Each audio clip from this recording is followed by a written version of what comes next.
ہر چیز کا ایک ذائقہ ہوتا ہے، اور وہ ذائقہ وہی بندہ محسوس کرتا ہے جو صحت مند ہوتا ہے، اور جو بیمار ہوتا ہے اس ذائقے کو محسوس نہیں کر پاتا۔ یہ جنرل سی بات ہے۔ ایسے ہی دین کا بھی ایک ذائقہ ہے اور ایمان کا بھی ایک ذائقہ ہے۔ ایمان کے ذائقے کو بھی وہی محسوس کر سکے گا جس کے اندر ایمان ہوگا۔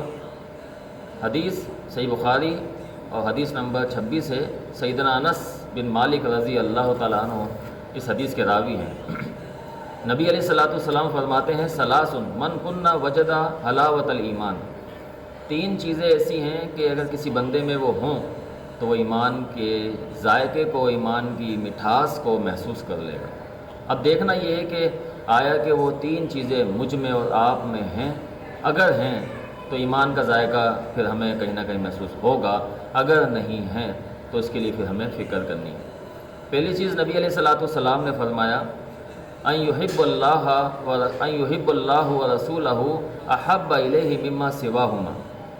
پہلی چیز یہ ہے کہ وہ بندہ ہر چیز سے بڑھ کر اللہ اس کے رسول سے محبت کرنے والا ہو، ہر چیز سے بڑھ کر اللہ اس کے رسول سے محبت ہو، نہ دنیاوی محبتیں ہوں غالب آئیں، نہ دیگر چیزوں کی محبت اس پہ غالب آئیں، سب سے بڑی محبت اللہ اس کے رسول کی محبت ہو۔ جیسے اس کی بے شمار مثالیں ہیں۔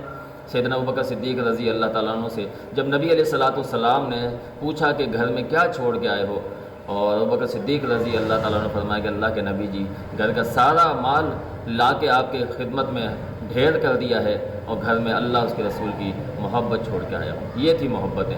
ایسی محبت چاہیے جس کی وجہ سے ایمان کا ذائقہ و مٹھاس محسوس ہو سکے گی۔ دوسری چیز آپ نے فرمایا کہ ان یحب المرء لا یحبہ الا للہ، کہ کسی بندے سے اگر اس کی محبت ہے، کسی شخص سے اس کی محبت ہے، کسی انسان سے اس کی محبت ہے، تو اس کے پیچھے صرف اور صرف مقصد اللہ کی رضا ہو، اللہ کی رضا کے لیے اس سے محبت ہو، اللہ کے لیے محبت ہو، اور یہی چیز جو ہے وہ اولین چیز ہے۔ سیدنا علی رضی اللہ تعالیٰ عنہ سبحان اللہ ایک دشمن کے اوپر چڑھ جاتے ہیں اور اسے قریب تھا کہ قتل کر دیتے، لیکن جب اس نے برا بھلا کہنا شروع کیا اور آپ پر تھوکا، آپ کو غلط کہا، تو علی رضی اللہ تعالیٰ عنہ نے اپنی تلوار نیام میں رکھتے ہوئے یہ کہا کہ یہ اب مجھ سے جو ہے وہ بچا ہوا ہے۔